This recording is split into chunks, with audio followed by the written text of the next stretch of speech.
My dear students, आप सभी का स्वागत है। स्टूडेंट्स, आप लोगों ने बहुत ही ज्यादा कमेंट किया, मैसेज किया व्हाट्सएप में, इंस्टा में, टेलीग्राम में। सर प्लीज BSKG 178 का प्रिपरेशन करवा दीजिए, इनका मोस्ट इम्पोर्टेंट क्वेश्चन आंसर दे दीजिए। सो आप लोगों का सुनते हुए मैं लाया हूँ BSKG 178 का बहुत ही ज्यादा मोस्ट इम्पोर्टेंट क्वेश्चन जो आपके एग्जाम में दिखेंगे, और यहीं से क्वेश्चन आना ही है, यह 100% आप सोच लो तय है। और आप लोग देख सकते हो अब तक जो भी एग्जाम हो रहा है हुआ सब एग्जाम में मेरे सजेस्टेड क्वेश्चन आए हैं, तो आप लोगों को टेंशन लेने की कोई जरूरत नहीं है। अब बात ये करते हैं, आप लोगों को जुड़े रहना है। चैनल में न्यू है स्टूडेंट, चैनल को जरूर सब्सक्राइब कर लीजिए, बेल आइकन को दबा लीजिए। जब तक आपका एग्जाम नहीं हो जाता तो मैं आपके साथ हूँ, always I am always with you. चलो टाइम वेस्ट करते हुए स्टार्ट करते हैं। और एक बात स्टार्ट करने से पहले मैं फिर से आपसे पूछना चाहता हूँ, आप लोग कहाँ से मेरा वीडियो देख रहे हैं, ये इंडिया के अंदर में किस जगह से देख रहे हैं? आप लोग कमेंट जरूर कीजिएगा, किस राज्य से देख रहे हैं, किस जगह से, किस स्थान से, ताकि मुझे ये पता चले कि मेरा वीडियो कहाँ तक पहुंच रहा है, मेरे स्टूडेंट कहाँ कहाँ से मुझे देख रहे हैं। देखो आप लोग मुझे मेरा साथ दोगे तभी तो मैं आगे बढ़ूंगा। मैं चाहता तो मैं भी डिजिटल बोर्ड में पढ़ाता, क्योंकि मेरे पास ऐसे ऐसे कंटेंट है, मैं पढ़ा जैसा रहा हूँ, मुझे डिजिटल बोर्ड में पढ़ना चाहिए, लेकिन मेरे पास अभी सुविधा नहीं है डिजिटल बोर्ड में पढ़ाने का। सो आप लोग सपोर्ट कीजिए, जल्दी मैं आगे बढ़ूँ और मैं आप लोगों को डिजिटल बोर्ड में प्रिपरेशन करवाऊँ। चलिए टाइम वेस्ट नहीं करते, स्टार्ट करते हैं। ये PDF आपको बता दूंगा कैसे मिलेगा। पहले आप मुझसे प्रॉमिस ये करो कि मैं वीडियो को पूरा अंत तक देखूंगा। देखिए वीडियो को क्या बात, 1 घंटा आधा घंटा तो आप लगाओगे, आधा 1 घंटा में आप पूरा वीडियो देखोगे। यहाँ पे क्या होगा, समझ में आ जाएगा कि वीडियो में किस तरह से मैं आपको समझा रहा हूँ, कौन क्वेश्चन का आंसर किस तरह से बोल रहा हूँ। तो सुनना, ध्यान ये समझना, ध्यान देना है कि सुनकर आपको समझने की कोशिश करना। अगर सुनते हैं अगर किसी से तो वो ज्यादा याद होता है, अगर आप खुद से करते हैं थोड़ा कम याद होता है। तो समझ कर क्या करना, पहले पूरा वीडियो को देखना है, पूरा PDF खुद से समझना है, क्वेश्चन क्या है, आंसर क्या है। देन आपको क्या करना है, इसे खुद से PDF को एक बार रिवाइज करना। हो गया, अब पूरा वीडियो का अंतर देखना। देखते हैं कौन कौन देखते हैं मेरे साथ। चलो स्टार्ट करते हैं। तो ये आपका टाइटल है प्राचीन भारतीय राजनीति। आपके लिए है स्टूडेंट मोस्ट इम्पोर्टेंट क्वेश्चंस जो आपके एग्जाम में दिखेंगे। अगर स्टूडेंट्स आपके एग्जाम, आप जो एग्जाम दे रहे हैं इग्नू दिसंबर में, इग्नू एग्जाम दे रहे हैं दिसंबर अगर 25 में, तो आपके लिए भी मोस्ट इम्पोर्टेंट है। या 26 में एग्जाम दे रहे हैं, जून 26 में, तो ये आप लोगों के लिए भी बहुत इंपॉर्टेंट है। तो 25-26 में कभी भी एग्जाम दे रहे हैं तो हमेशा इंपॉर्टेंट रहेगा। चलिए ये क्वेश्चन है आपका, देखिए पहला क्वेश्चन है जो मोस्ट इम्पोर्टेंट क्वेश्चन, सबसे पहले मैं आपको बता देता हूँ, इनका फिर आंसर मैं आपको करवाऊंगा अभी। पहला क्वेश्चन मोस्ट इम्पोर्टेंट है, साम, दाम, दंड और भेद के बारे में विस्तार से समझाइए। साम, दाम, दंड, भेद क्या है, इसके बारे में अच्छा से समझाना, बताना है। क्वेश्चन नंबर 2 है, मनुस्मृति में दैनिक कर, मनुस्मृति में दैनिक कर क्या था, इनके बारे में आपको बताना है। और ये 20 मार्क्स के क्वेश्चन में आए हैं, समझे। क्वेश्चन नंबर आपका 3 है, ग्रामीण व्यवस्था क्या है, व्याख्या करें। ग्रामीण में क्या क्या व्यवस्था, ग्रामीण कौन कौन सी व्यवस्था थी, तो इस पे बारे में आपको बताना है। क्वेश्चन नंबर 4 है, दंड का महत्व। ये जो दंड होता है, दंड देने का क्या महत्व होता है, ये आपको समझाना है। तो ये भाई आपको इतिहास के अकॉर्डिंग आपको बताना है, ठीक है। क्वेश्चन नंबर 5 है, महाभारत कालीन नगर सभा का वर्णन कीजिए। तो महाभारत कालीन में, उस काल में नगर सभा कैसा था, ये बताना है। क्वेश्चन नंबर आपका 6 है, मनु और कौटिल्य के बारे में आपको बताना है। मनु कौन है और ये कौटिल्य कौन है, ये इसके बारे में आपको बताना है, विस्तार से समझाना। 20 मार्क्स को इसमें आपको मिलेंगे, ठीक है। आगे क्वेश्चन नंबर आपका 7 है, मोस्ट इंपोर्टेंट, राजनीतिक विचारों का धर्म, अर्थ एवं मोक्ष के संबंध बताएं। क्वेश्चन नंबर आपका 8 है, मोस्ट इंपोर्टेंट क्वेश्चन, राज के कौन कौन से प्रकार हैं, इस पर क्या कीजिए, चर्चा कीजिए। क्वेश्चन नंबर 9 है, राजा में कौन कौन से गुण होने चाहिए। क्वेश्चन नंबर 10 है, बौद्ध साहित्य का चर्चा कीजिए या करें। क्वेश्चन नंबर 11 है, मोस्ट इंपोर्टेंट क्वेश्चन, राजनीतिक चिंतक के बारे में समझाइए। क्वेश्चन नंबर 12 है, महाभारत के अनुसार राजधर्म क्या है, ये बताना है। केंद्र, केंद्र यहाँ पे केंद्र होगा, ठीक है। केंद्र के कौन कौन से गुण होते हैं, ये आपको व्याख्या करना है। क्वेश्चन नंबर 14 है, स्थानीय शासन का क्या कीजिए, चर्चा कीजिए। क्वेश्चन नंबर 15 है, रामायण कालीन समय में जो नगर सभा वो किस प्रकार थी, कैसी थी, ये आपको स्पष्ट करना है। क्वेश्चन नंबर 16 में लिया मैंने आपको, मंडल सिद्धांत क्या है, इसका क्या कीजिए वर्णन। क्वेश्चन नंबर 17 में है आपका, कौटिल्य अर्थशास्त्र के 7वें अधिकरण में से दंड गुणों को बताइए। सो स्टूडेंट्स, ये देखिए आपका नेक्स्ट क्वेश्चन है, क्वेश्चन नंबर 18, महाभारत के प्राचीन काल में कर की क्या प्रकारें थी, ये आपको बताना है। क्वेश्चन नंबर 19 में है, प्राचीन काल में अंतरराष्ट्रीय संबंध कैसे थे, ये आपको चर्चा करना है।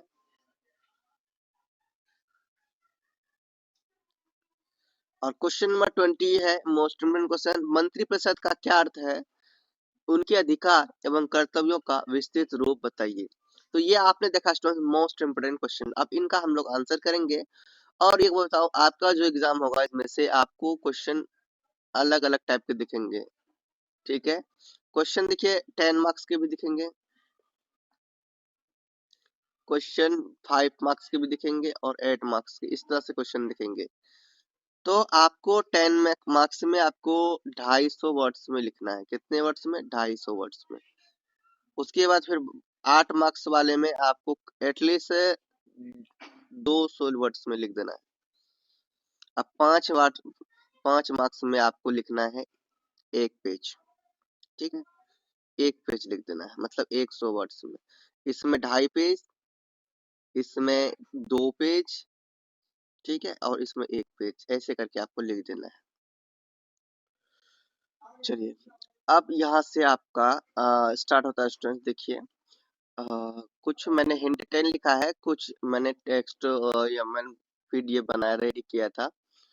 सो BSKG 178 प्राचीन भारतीय राजनीति, ठीक है। प्राचीन पुराने समय के भारत में जो किस तरह की राजनीति होती थी उससे रिलेटेड ये बुक था। और बहुत ही मजा, अगर इंटरेस्ट के अगर साथ समझेंगे आप, अपने आप में एक जिज्ञासा लेंगे कि मुझे प्राचीन भारत के बारे में ये जानना कि उस समय कैसे पॉलिटिक्स होती थी, कैसे राजनीति होती थी। अगर इंटरेस्ट के साथ समझना स्टार्ट करेंगे तो बहुत ही मजा आएगा। तो ये आपको, आप अपने आप को ना वहां पहुंचा दीजिए, प्राचीन पुराने समय में चले जाइए। आप अभी प्रेजेंट में नहीं रहिए, पूरी तरह से आप पास्ट में चले जाइए। आप पास्ट में उस समय पहुंच जाइए जब प्राचीन काल में इस तरह की राजनीति होती थी। जो भी क्वेश्चन मैं पढ़ूंगा, क्वेश्चन के अकॉर्डिंग आपको उस समय में पहुंच जाना, उस काल में पहुंच जाना है जिस काल में ये हुआ था। उस काल के अनुसार आपके यहाँ देखो ध्यान सुनिए, उस काल के अनुसार क्वेश्चन है कि साम, दाम, दंड और भेद के बारे में विस्तार से बताइए। तो ये प्राचीन काल के साम, दाम, दंड, भेद, अगर उस काल के ये साम, दाम, दंड, भेद अभी भी अगर यूज करें तो लोगों को फायदा होगा, वो फायदा होता है। तो ये साम, दाम, दंड, भेद आपको पता है चंद्रगुप्त को सबसे पहले चंद्रगुप्त को बताया गया था चाणक्य द्वारा। और चलिए इसे पढ़ते हैं। पढ़ते वक्त आप एक एक पॉइंट को ध्यान से समझने की कोशिश करना। साम, दाम, दंड, भेद के बारे में। साम, दाम, दंड और भेद यह राजनीति की बहुत ही पुरानी नीति है। यह है बहुत पुरानी नीति है ना, योजना बनाया गया था, योजना है ये, जो महान गुरु चाणक्य द्वारा चंद्रगुप्त मौर्य को पहली बार समझाया गया था। आप देख लो, और तभी से लेकर आज तक इसका बहुत ही उपयोग हो रहा है। बहुत क्या हो रहा है? उपयोग हो रहा है और आगे भी होता रहेगा। ये साम, दाम, दंड, भेद का एक ऐसी नीति है, ये हमेशा उपयोग होगा क्योंकि है ही ऐसी पावरफुल नीति। चलिए अब हम लोग समझते हैं कि साम, दाम, दंड और भेद क्या है। तो स्टूडेंट, साम, दाम, दंड, भेद क्या है? एक नीति है। अब देखो, कभी भी कोई बात होता है, इंसान किसी से कुछ मनवाना हो, किसी से कोई बात लेना हो, अगर कोई बात करवाना हो, किसी से कोई बात करवाना, आपको कोई काम हो, किसी से लेना हो, ठीक है, या फिर आपको कोई युद्ध जीतना हो, कुछ भी कोई भी चीज आप कर रहे हैं, अब किसी और से करवाना चाहते हैं, किसी कोई और योजना है, कोई और प्लान आपने बनाया है कि मुझे ये करना है, और वो सामने वाले मान नहीं रहे, सामने वाले मान नहीं रहे हैं तो उसे 4 तरह से मनाइए। सबसे पहले अगर कोई बात मनवाना हो तो उसे शाम से मनाइए। शाम का क्या मतलब कि किसी इंसान को जिससे बात मनवाना हो उसे शांतिपूर्वक समझाइए, शांतिपूर्वक उससे बात कीजिए, सम्मान दीजिए कि मेरा ये काम कर दो, मान जाओ। जो भी आपको जो काम से कह रहे हैं उसे सबसे पहले शाम से समझाइए। अगर अपना लाइफ में कुछ भी किसी से मनवाना हो, कोई काम किसी से लेना हो, तो शांतिपूर्वक उससे बात कीजिए, सम्मान दीजिए, उसको समझाइए कि भाई हमें ये जरूरी है, ये चीज हमको चाहिए। प्रेम से उसे बोलिए, प्रेम से मानिए कि भाई ये हमारा है, वो हमारा है, मतलब प्रेम से कहिए, समझा के। तो शाम में आपको कोई भी काम को, कार्य को कर रहे हैं तो किसी कार्य को करने के लिए सामने वालों को शाम से देखिए, शाम से कीजिए, मतलब प्रेम से सम्मान देकर समझाकर। अगर वो प्रेम से ना माने तो उन्हें लालच दीजिए, लालच दीजिए कि भाई दाम दीजिए, मतलब कि पैसा दीजिए उसे, पैसा दीजिए, लो इतना रुपया मैं आपको दे रहा हूँ, अब ये काम मेरा कर दो, ठीक है। तो पैसा दो देकर उसे मनवा सकते हैं, खरीद कर या खरीद कर उसे मनवा सकते हैं। दाम दे दिए, अब दाम से अगर वो ना समझे तो उसे दंड दीजिए, उसे सजा दीजिए जबरदस्ती से। ये सब चीज आप उसे कर कर मनवा सकते हैं। अगर ऐसे भी ना माने तो भेद का रास्ता अपनाइए। भेद मतलब उसे तोड़िए, उससे फूट डालिए, उसका छल कपट से छल करके, है ना, क्योंकि जब वो ऐसे नहीं मान रहा है तो वो छल के लायक है। अपने आप में एकदम ऐसा झगड़ा जगाना है, उसमें ऐसा झगड़ा जगाना है कि उसे पता ही ना चले कि भाई उसके अंदर में आपने तोड़ फोड़ किया है ना। ऐसा राजनीतिक अपनाइए, उसको ये पता नहीं चले कि आपने उसको कुछ किया है। तो ये 4 भेद हैं, है ना? साम, दाम, दंड, भेद। इसे अपनाकर मनुष्य आगे बढ़ सकता है, ठीक है? आप समझिए, यह है, अर्थात किसी से अपनी बात मनवाने के लिए 4 तरीकों का उपयोग कर सकते हैं। सबसे पहले किसी भी कार्य को करवाने हेतु प्रेम से समझाया जाए उसे, ठीक है? सम्मान देकर समझाया जाए ताकि वो खुशी-खुशी क्या करे, मान जाए। अगर ना माने तो दाम से यानी कि मूल्य देकर, पैसे देकर मनवाया जाए। अगर पैसे से भी कोई फर्क ना पड़े, पैसे से या कोई भी मूल्य देकर ना माने तो उसे इस बात के लिए दंड दिया जाए, फिर जबरदस्ती से करवाया जाए। फिर भी बात ना माने तो राजनीति का अंतिम रास्ता का उपयोग करना चाहिए, वो है भेद। वो भेद है भेद। मैं हम लोग भेद में हम लोग कुटिलता पूर्वक आपस में ही लड़ाई करवाकर, झगड़ा करवाकर, परिवार में ही फूट डालकर बातें को मनवा सकते हैं। तो ये था स्टूडेंट, साम, दाम, दंड, भेद। किसी भी कार्य को करवाने हेतु, किसी कार्य को बनाने हेतु ये 4 भेद का हम लोग क्या करते हैं, उपयोग करते हैं। समझ में आया क्या? आई होप अच्छा समझ में आ गया। ये 4 भेद आपके बुक में भी अच्छा से जिक्र किया गया है, साम, दाम, दंड, भेद। अपना अपना बुक का पीडीएफ ओपन कीजिएगा या फिर बुक आपके पास है तो ओपन कीजिएगा। उसमें साम, दाम, दंड, भेद के बारे में बताया गया, उसे अच्छा से पढ़िएगा थोड़ा सा। अगला क्वेश्चन आपका था स्टूडेंट, देखिए, मनुस्मृति में, ये एक समय है, उस समय मनुस्मृति, मनु का समय था, उस समय में उसके इस मनु के स्मृति में ये जो दैनिक कर था ये क्या है, इसके बारे में बताइए। तो मनुस्मृति में राजा को अपनी प्रजा से कर लेने के लिए, मनुस्मृति में क्या, राजा को अपनी प्रजा से कर लेने के लिए कुछ नियम दिए गए थे। क्या दिए थे? कुछ नियम। शांति के समय राजा अपनी प्रजा की संपत्ति का 6ठा या 8वां भाग कर के रूप में ले सकता था, ठीक है।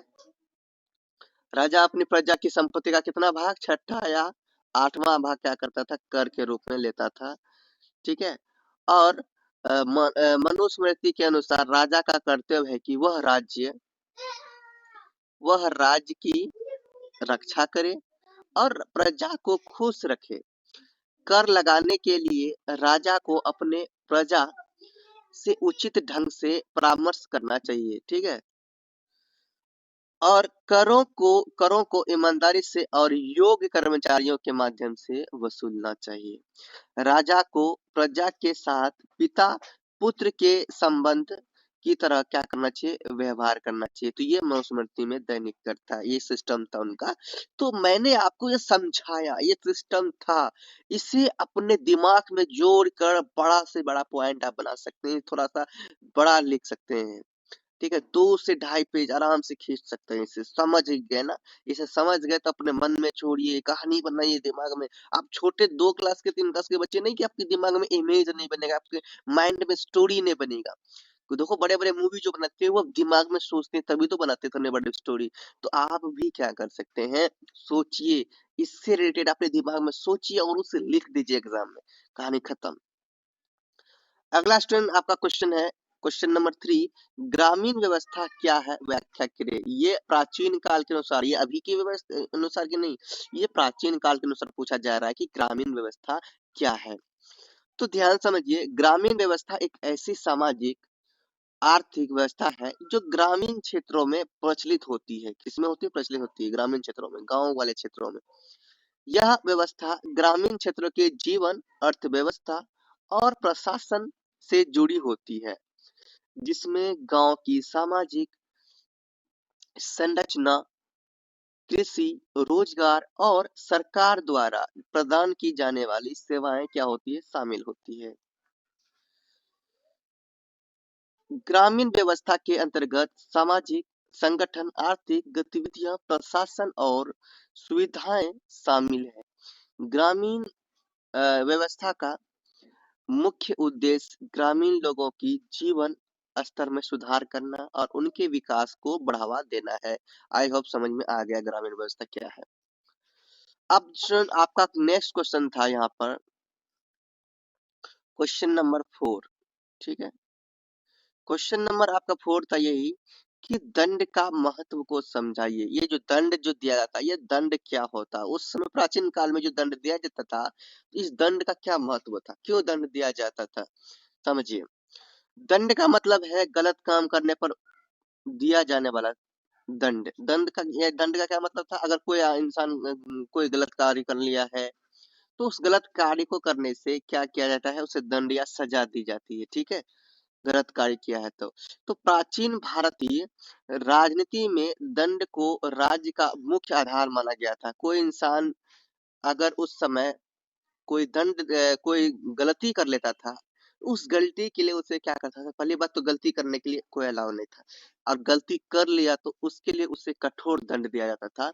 कौटिल्य ने कहा कि दंड के बिना समाज में व्यवस्था बनी नहीं रह सकती है। अगर दंड नहीं दिया जाता तो समाज में क्या होता, हर लोग वही गलती करता। इसलिए दंड को देना बहुत ही आवश्यकता था, दंड देना बहुत जरूरी था उस समय। दंड देने का क्या महत्व था, समझिए, दंड का महत्व को समझिए। प्राचीन भारतीय राजनीति में दंड को राज्य की सबसे आवश्यक शक्ति माना गया था। दंड जो होता था, इसको बहुत बड़ी शक्ति माना जाता था। ठीक है, ये नियम था उस समय। दंड का अर्थ मतलब क्या होता है, सजा। अनुशासन या वह शक्ति है, दंड का अर्थ है सजा। अनुशासन या वह शक्ति है जिसके द्वारा राजा समाज में व्यवस्था बनाए रखता था। मतलब अगर दंड दिया जाता था तो समाज में शांति बनी रहती थी, समाज अच्छे से चल रहा होता है। ठीक है, उन्हें ये लगता था भाई ये न्याय हुआ, किसी के साथ अगर अन्याय हुआ होगा, अगर दंड देगा तो क्या होगा, उसके साथ उनके लिए न्याय होगा। ठीक है, कौटिल्य के अर्थशास्त्र में दंड को इतना महत्वपूर्ण बताया गया है कि इसे समाज की प्राण शक्ति कहा गया है। यदि दंड व्यवस्था ना हो तो लोग स्वार्थ में आकर गलत कार्य करने लगेंगे। सही बात, अगर दंड नहीं देगा तो लोग वही गलती बार बार करेंगे और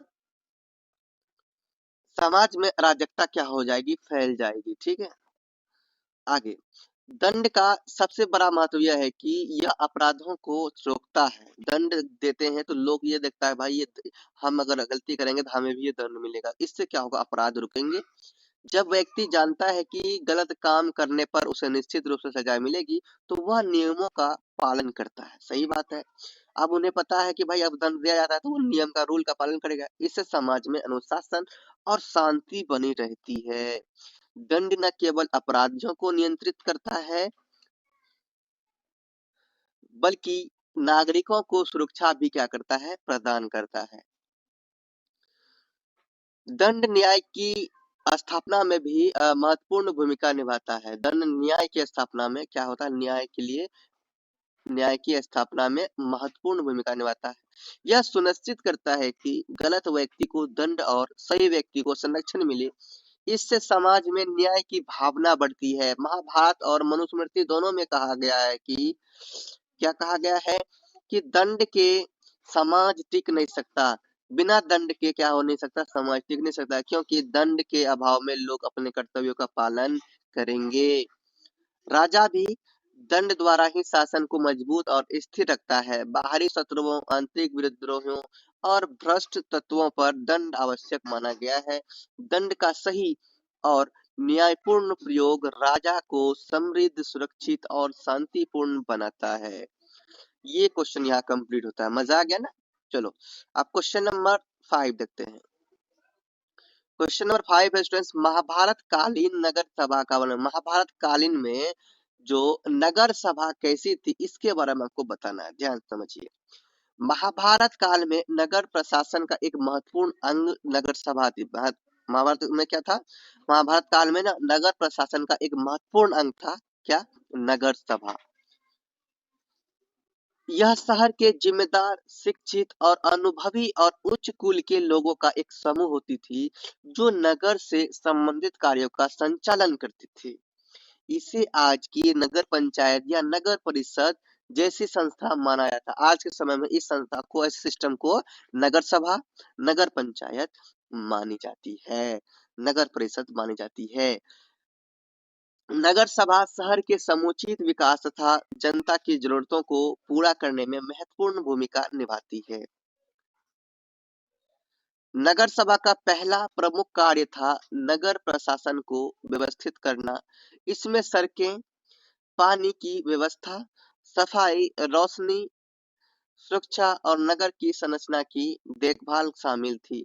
नगर सभा व्यापार एवं बाजार की व्यवस्था भी देखती थी। महाभारत में उल्लेख है कि बाजार की कीमतें, व्यापारिक नियम, तौल, माप आदि नगर सभा के नियंत्रण में होते। आगे देखिए, नगर सभा न्यायिक कार्य भी करती थी। नगर के छोटे बड़े विवादों को सुनना और उनका समाधान करना इसका दायित्व था।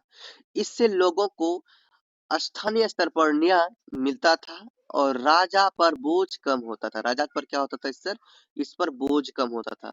नगर की सुरक्षा व्यवस्था भी नगर सभा की जिम्मेदारी थी। शहर की दीवारें, दरवाजे, प्रहरी, सैनिक और गुप्तचर तंत्र की निगरानी इसी संस्था के अधीन होती थी। नगर सभा राजा को सुझाव देने का भी कार्य करती थी। राजा नगर की समस्याओं, व्यापार की स्थिति, जनता की जरूरतों और सुरक्षा संबंधी मामलों में नगर सभा से परामर्श लेता था। इससे शासन की कार्यप्रणाली अधिक प्रभावी बनती थी। तो इस तरह से ये क्वेश्चन आपका कंप्लीट होता है स्टूडेंट्स। क्वेश्चन 4 और 5 मैंने आपको करवा दिया, ठीक है। अब बुक में भी आप इसे देख सकते हैं। क्वेश्चन नंबर आपका 6 था, मनु और कौटिल्य के बारे में बताइए कि मनु और ये कौटिल्य, आखिर जो हम लोग सुनते हैं मनु मनु मनु, ये मनु क्या है, ये कौटिल्य क्या है, ध्यान समझिए। मनु और कौटिल्य दोनों ही प्राचीन भारत के महत्वपूर्ण राजनीतिक विचारकों में से क्या थे, एक थे। एक ऐसे महान व्यक्ति थे भैया जिसका कोई जवाब नहीं। जिसमें मनु एक धर्मशास्त्र के रचयिता थे। मनु जो थे क्या थे, वो धर्मशास्त्र के रचयिता थे, रचनाकार थे।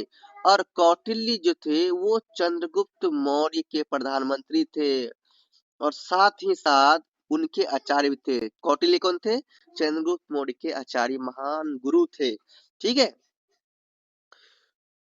कौटिल्य ने क्या किया था, अर्थशास्त्र नामक क्या किया था भाई, ग्रंथ की रचना किया था। इसका अर्थशास्त्र नामक ग्रंथ की।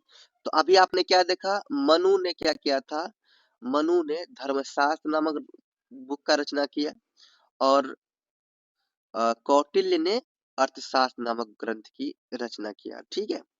अब मनु के बारे में और कौटिल्य के बारे में से जानते हैं सही से। मनु मनु एक प्राचीन भारतीय विचारक थे जिन्होंने मनुस्मृति नामक क्या किया, ग्रंथ लिखा, जो एक धर्मशास्त्र का एक महत्वपूर्ण ग्रंथ है।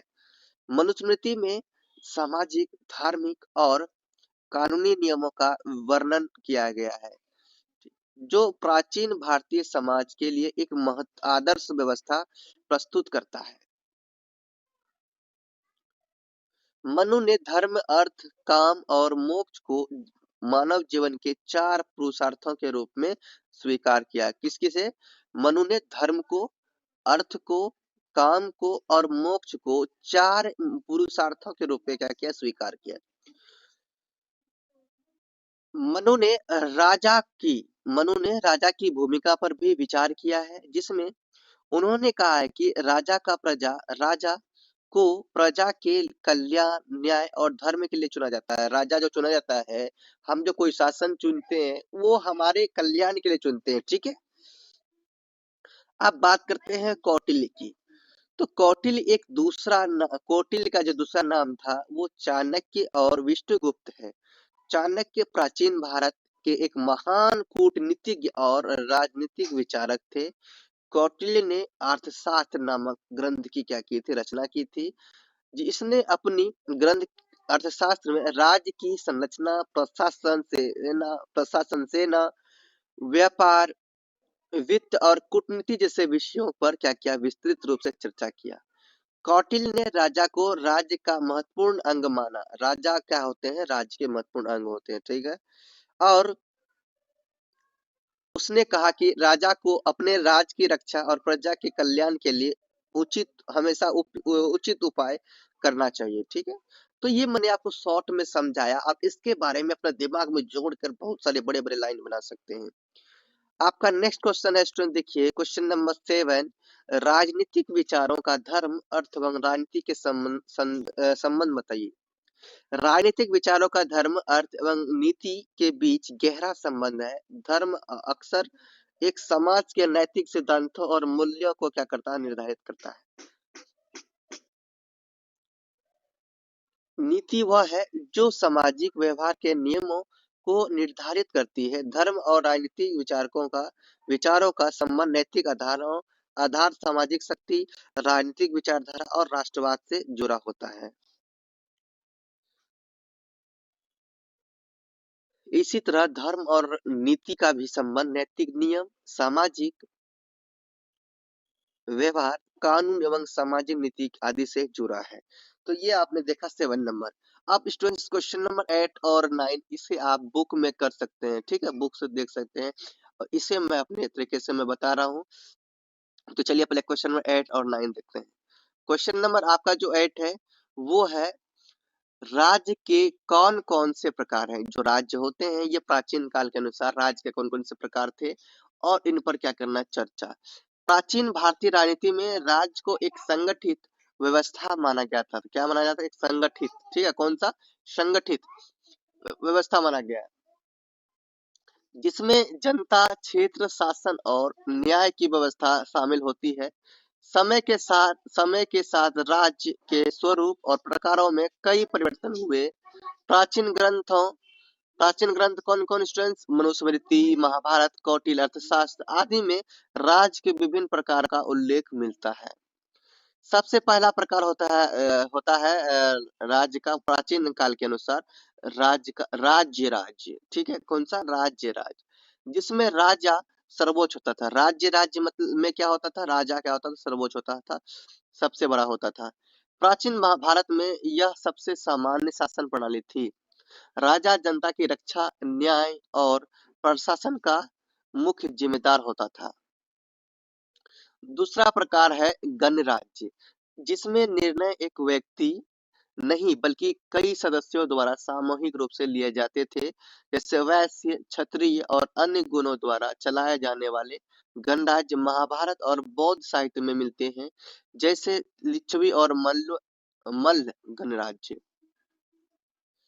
और इसका तीसरा प्रकार था धर्मराज्य, जिसका संचालन धर्म, नैतिक और न्याय के रूप पर होता था। राम राज्य इसका सर्वोत्तम उदाहरण माना गया है धर्मराज्य का। तो धर्मराज्य राम राज्य में चल रहा था, जहां राज्य का हर कार्य धर्म के अनुरूप होता था, धर्म के अनुसार होता था, ठीक है। अगला स्टूडेंट है, चौथा प्रकार है साम्राज्य। जहाँ एक शक्तिशाली राजा अनेक राज्यों पर अधिकार करता था, है ना? एक ऐसा साम्राज्य होता था जहाँ कई राज्य एक साथ मिलते थे और उनका एक बड़ा सा साम्राज्य होता था, उनका एक बड़ा सा राज्य होता, कई राज्य का वो मालिक होता था, ठीक है?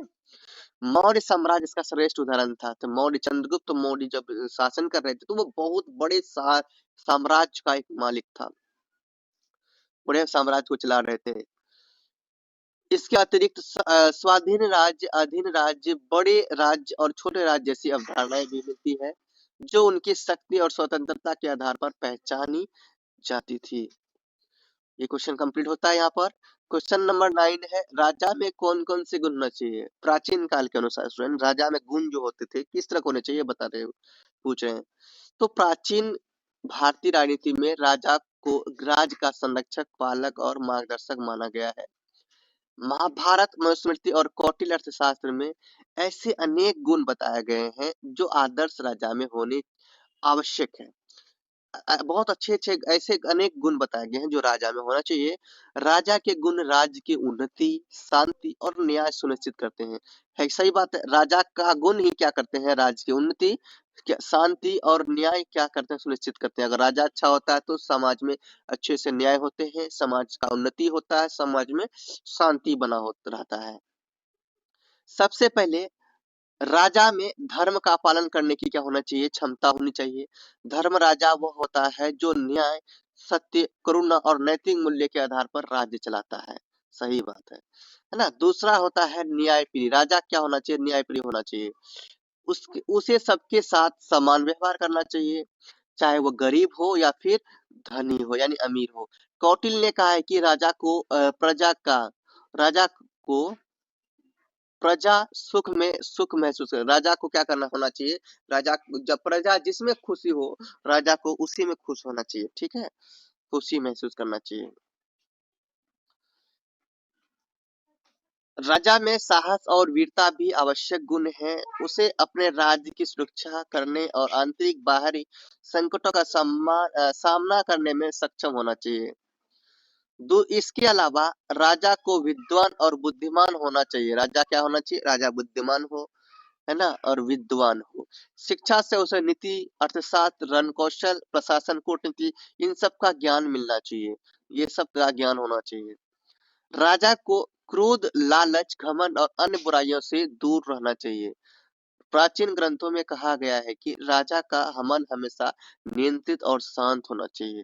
वो हो सकते हैं अच्छे राजा। ये राजा के गुण होते हैं। राजा को जन कल्याणकारी, दयालु और परिश्रमी भी होना चाहिए। उसे प्रजा की तकलीफों को समझना और उनके समाधानों के लिए तत्पर रहना चाहिए। ये राजा के गुण होना चाहिए। ये हम लोगों ने देखा क्वेश्चन नंबर 8, 9, ठीक है। अब यहाँ पे कुछ क्वेश्चन यहाँ पर छूट गए थे। ये 8, 9 के बाद 10 क्वेश्चन। तो 10 नंबर क्वेश्चन है, बौद्ध साहित्य का क्या कीजिए? चर्चा कीजिए। बौद्ध साहित्य का समझिए ध्यान से। बौद्ध साहित्य में बुद्ध की शिक्षाएं, दर्शन और प्रथाओं को व्यक्त करने वाले विभिन्न प्रकार के धार्मिक और दार्शनिक ग्रंथ शामिल है जो पाली और संस्कृत जैसी भाषाओं में संरक्षित है। इसमें जातक कथाएं, त्रिपिटक और अन्य ग्रंथ शामिल है जो बौद्ध धर्म के विकास और अभ्यास में महत्वपूर्ण भूमिका निभाते हैं। तो इसे अगला पॉइंट में मैंने आपको यहाँ पर बताया है बौद्ध धर्म के बारे में।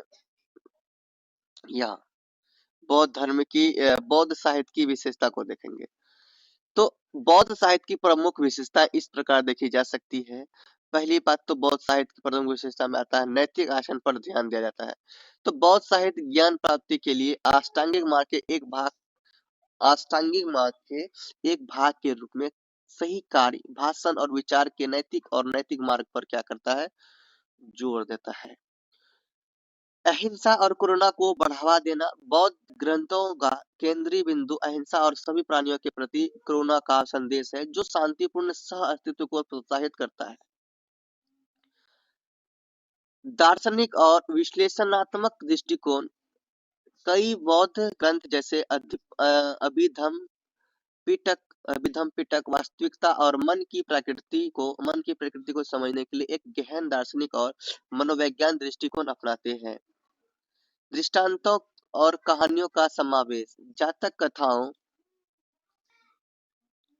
यहाँ पे जातक कथाओं जैसे बौद्ध साहित्य में नैतिक शिक्षा देने के लिए बुद्ध के पिछले जन्मों में दृष्टांतों और कहानियों का उपयोग किया गया है, जिससे जटिल शिक्षाएं सुलभ हो गई है।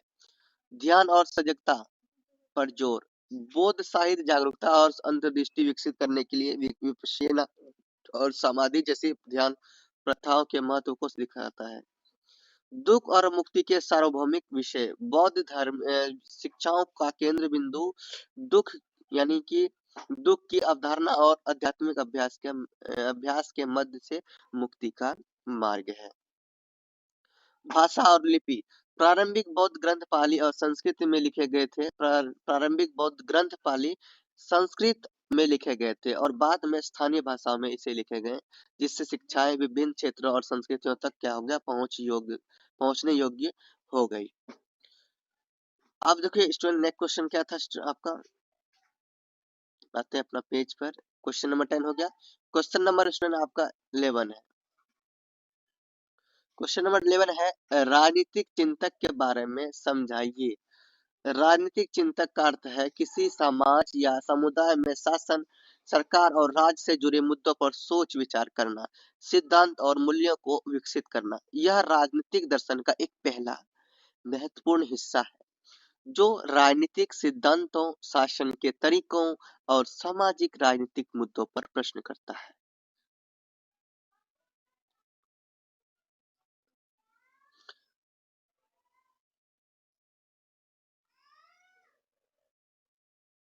ये क्वेश्चन है महाभारत में राज धर्म का।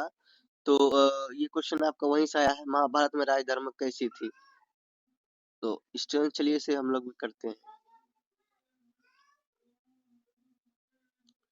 तो महाभारत के समय में, महाभारत कालीन में राजधर्म क्या थी, आपका देखिए, आप देखिएगा क्वेश्चन नंबर, आप आपको पता चल जाए क्वेश्चन नंबर, ये देखिए कहाँ पे है महाभारत का राजधर्म। देखिए आपका क्वेश्चन नंबर 12 है, महाभारत के अनुसार राजधर्म क्या है। तो महाभारत के अनुसार राजधर्म हम लोग देखेंगे, चलिए देखते हैं। तो महाभारत में राजधर्म, महाभारत युद्ध के समाप्त होने के बाद महाराज युधिष्ठिर को भीष्म ने राजधर्म का क्या दिया था, उपदेश दिया था। युधिष्ठिर को समझाते हुए भीष्म पितामह कहते हैं कि राजन, जिन गुणों को आचरण में लाकर राजा उत्कर्ष लाभ करता है, वे गुण 36 हैं, है ना। इन 36 गुणों को मानना चाहिए राजधर्म है। इस 36 गुणों को राजधर्म माना गया है। राजा को चाहिए कि वह इन गुणों से क्या हो, प्रयास करे।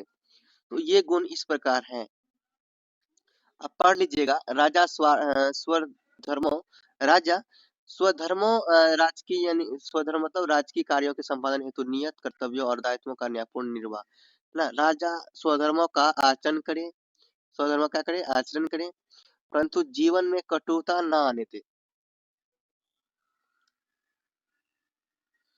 आस्तिक रहते हुए दूसरे के साथ प्रेम का व्यवहार ना छोड़े, क्रूरता का व्यवहार करते हुए प्रजा के अर्थ संग्रह करे, मर्यादा का मर्यादा का उल्लंघन न करते हुए प्रजा से अर्थ संग्रह करे, दीनता ने दीनता न दिखाते हुए प्रिय भाषण करे, सूरवीर बने परंतु बढ़ चढ़कर बातें ना करे। इसका अर्थ है कि राजा को मितभाषी और सूरवीर होना चाहिए। दानशील हो परंतु यह ध्यान रखे कि दान आपत्रों को ना मिले। 8वां नंबर उपदेश ये है कि राजा साहसी हो परंतु उसका साहस निष्ठुर ना होने पाए। 9 नंबर में है आपका, दुष्ट लोगों के साथ कभी मेल मिलाप ना करे, अर्थात राष्ट्रद्रोही और समाजद्रोही लोगों को कभी संरक्षण। नेक्स्ट है, बांधवों के साथ कभी लड़ाई ना करे, अपने दोस्तों के साथ, है ना, अपनों के साथ कभी लड़ाई ना करे, झगड़ा ना करे। जो राजभक्त ना हो, ऐसे भ्रष्ट और निष्कृष्ट लोगों से कभी भी गुप्तचारी का कार्य ना करें। देखो कितना अच्छे अच्छे पॉइंट दिए हैं। 12 नंबर, किसी को पीड़ा पहुंचाए बिना अपना काम करता रहे, दुष्टों और अपना अभिष्ट कार्य ना कहे, दुष्टों को अपना अभिष्ट कार्य ना कहे, मतलब कि अपना अच्छा काम ना कहे, कोई काम करने, अर्थात उन्हें अपनी गुप्त योजनाओं की जानकारी भी ना दे कभी। 14 नंबर में है, अपने गुणों का स्वयं ही बखान ना करे। बाकी स्टूडेंट्स आप इसे वीडियो को रोक कर स्क्रॉल कर लीजिए, वीडियो को रोक रोक कर आप इसे पढ़ लीजिए, 36 गुण पढ़ लीजिए, ठीक है। तो यहाँ पर 21 मैं आपको दिया हूँ, इसे पढ़ लीजिएगा। अब आपका नेक्स्ट क्वेश्चन है क्वेश्चन नंबर 13। क्वेश्चन नंबर 13 है, केंद्र के कौन कौन सी सभाएं हैं, व्याख्या करें। ध्यान सुनिए। प्राचीन काल के अनुसार केंद्र की कई सभाएं होती थी, जिसमें से सबसे मुख्य रूप से गुरुकुल, विश्वविद्यालय, मठ, तपस्थली को अधिक महत्व दिया गया था। ठीक है। गुरुस्थल और गुरुकुल और विश्वविद्यालय शिक्षा के केंद्र थे, जहाँ शिक्षा ग्रहण होता था। और बात करते हैं स्टूडेंट मठ। तो मठ विभिन्न धार्मिक संप्रदायों के साथ साथ ज्ञान का केंद्र भी था।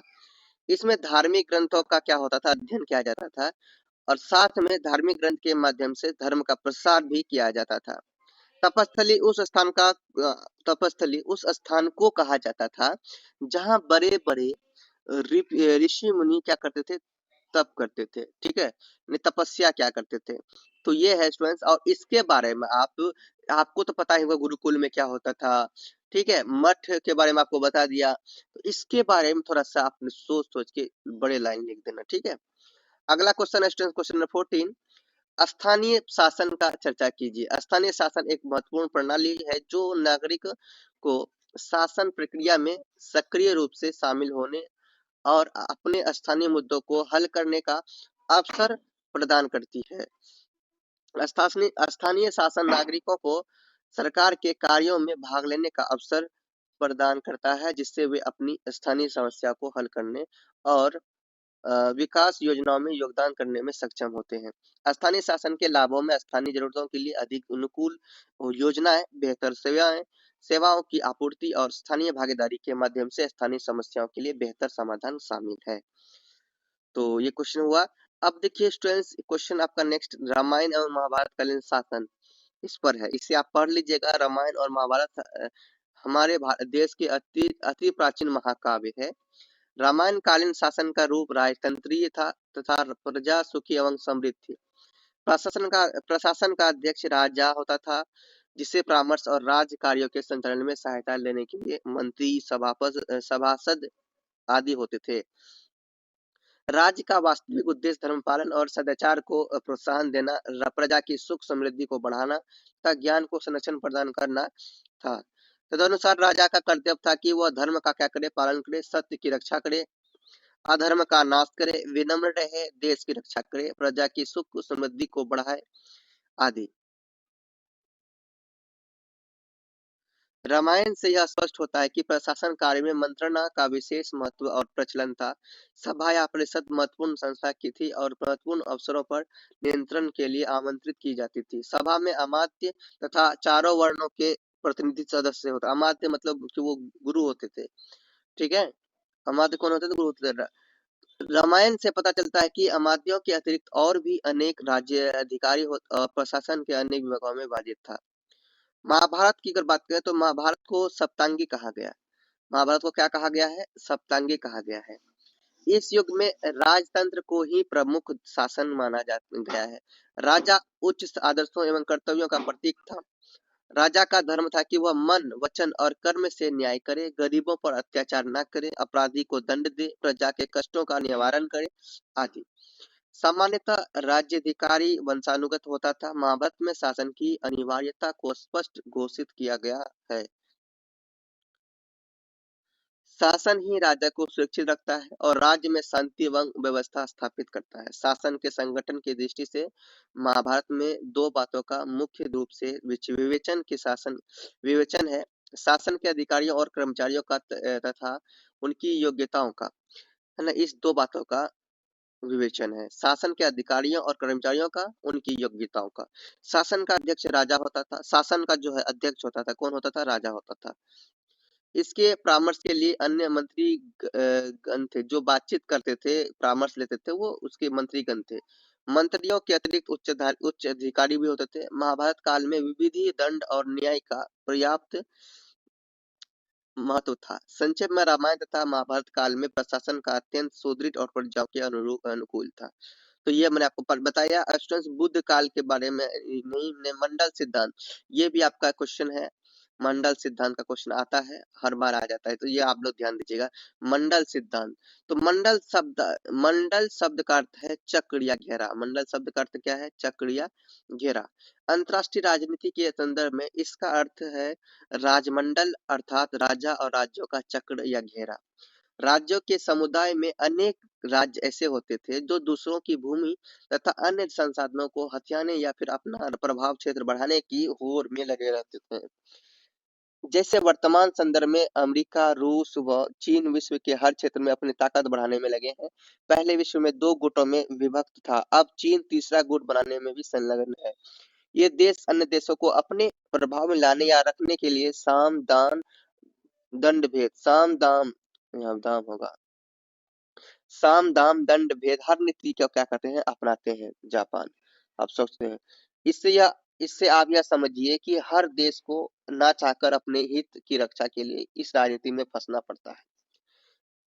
भारत ने शीत युद्ध के दिनों में शीत युद्ध, जब शीत युद्ध हो रहे थे भारत में, उस समय की बात करते हैं, तो भारत ने शीत युद्ध के दिनों में गुट निरपेक्षता की नीति अपनाई थी और वह रूस और अमेरिका दोनों से अच्छे संबंध चाहता था। किंतु अंतर्राष्ट्रीय राजनीति में अन्य देशों के अपने अपने हित होते हैं, अतः इनसे भारत के संबंध लगातार बदलते, बनते और बिगड़ते रहे हैं। यही मंडल सिद्धांत का सार है। ठीक है, बाकी से रोक कर आप और अच्छे से पढ़ सकते हैं, और राजमंडल को भी पढ़ लीजिएगा। ठीक है, कौटिल्य के देखो ये क्वेश्चन आते हैं, कौटिल्य के अर्थशास्त्र के 7वें अधिकरण में 6 गुण, तो 6 गुण कौन कौन? देखो, संधि, विग्रह, आसन, यान, संश्रय, द्विविध भाषा। तो यह देखो 1 2 3 4 5 6, तो ये षड्गुण्यम, ये तो ये 6 गुण को आप लोग पढ़िए, इसका अर्थ यहाँ पर आपको मिल जाएगा। ठीक है, तो स्टूडेंट्स पढ़िए, यहाँ पर रोक कर पूरा पॉइंट को अच्छा से पढ़िए, तो टाइम कम है। ठीक है, ये वीडियो पीडीएफ में आपको दे दूंगा, पीडीएफ ले लीजिएगा, टेलीग्राम में डाउनलोड कर लीजिए पीडीएफ। और देखिए मेरे पीडीएफ में पासवर्ड लगा रहता है, मैं इसलिए लगाता हूँ कि मुझे ये पता चले कि जो मेरे स्टूडेंट है वो कौन है, कितना एक्टिव है, वो कौन मुझसे जुड़ रहे हैं, मुझे ये पता चले। इसीलिए मैं अपने स्टूडेंट से वार्तालाप करने के लिए, बातचीत करने के लिए क्या करता हूँ, इसे पीडीएफ को टेलीग्राम में पीडीएफ को देता हूँ, बट इसे पासवर्ड लगा रखता हूँ, पासवर्ड इंस्टा में देता हूँ। इंस्टा में वो मुझसे मिलते हैं, मुझसे पासवर्ड मांगते हैं, तो मैं उसे पासवर्ड देता हूँ। तो भैया आप लोग जो भी स्टूडेंट हैं, आप लोग प्रेम से आप इंस्टा में आइए, इंस्टा में मुझसे क्या कीजिए, पासवर्ड मांगिए पीडीएफ का। ये पीडीएफ पासवर्ड मैं आपको इंस्टा में दे दूंगा, प्रेम से दे दूंगा। ठीक है, बाकी सभी क्वेश्चन का आंसर ये जो क्वेश्चन जो मैंने आपको बुक से उठाया है, ये मेन पॉइंट हमको यहाँ पर लगा, इसीलिए यहाँ से ले लिया। ठीक है, आप लोग वीडियो को रोक कर इसे पढ़ लीजिएगा। ठीक है, पूरा कंप्लीट पढ़ लीजिएगा, ये आपके क्वेश्चन के अकॉर्डिंग लिया गया है। सो स्टूडेंट, इस तरह से आपका मैंने कंप्लीट करा दिया, जितने भी क्वेश्चन था इन सभी क्वेश्चन का आंसर इसमें मिलेगा आपको। तो ये आपका कंप्लीट हो चुका है, आप लोग इतने देर तक बने रहे, आपका बहुत बहुत शुक्रिया। और चैनल को अभी भी सब्सक्राइब नहीं किया, चैनल को सब्सक्राइब कर लीजिए। आपके एग्जाम तक मैं आपके साथ हूँ, और एग्जाम के बाद भी मैं आपके साथ रहूंगा, इसलिए चैनल को जरूर सब्सक्राइब कर लीजिए। और ये चैनल में सिर्फ इग्नू का है नहीं, लगभग क्लास के जैसे क्लास 6, क्लास 7, 8, 9, 10 ना, 11, 12, सबका अपना अपना प्रिपरेशन होता है समय समय पर। सो आप लोग जरूर चैनल को सब्सक्राइब कर लीजिए, और अपने दोस्तों के पास जब एग्जाम देने के लिए जाते हैं, इग्नू में अपनी कोई दोस्त यार है, उन्हें भी इस बात को बताइए कि मैं प्रेम सर के चैनल से प्रिपरेशन करता हूँ। वीडियो को चैनल के लिंक को आप लोग शेयर जरूर कीजिएगा। तो ये पीडीएफ आप लोग जाइए, पीडीएफ टेलीग्राम में आप लोग डाउनलोड कर लीजिए। डाउनलोड करने के बाद आप प्रेम से आइए इंस्टा में पासवर्ड ले लीजिए। चलिए स्टूडेंट्स, आज के वीडियो में इतना ही रखते हैं। टेलीग्राम में आप लोग पीडीएफ डाउनलोड कर लीजिए, और इंस्टा में आपको पासवर्ड मिल जाएगा, इंस्टा से पासवर्ड लीजिए, डिस्क्रिप्शन में लिंक दिया हुआ है, वहाँ से इंस्टा में डायरेक्ट पहुँच सकते हैं। तो स्टूडेंट्स, आज के वीडियो में इतना ही रखते हैं, नेक्स्ट वीडियो में आगे बढ़ेंगे। जाने से पहले आप लोग बोलो, प्रेम से रहो, प्रेम से पढ़ो, प्रेम से बोलो।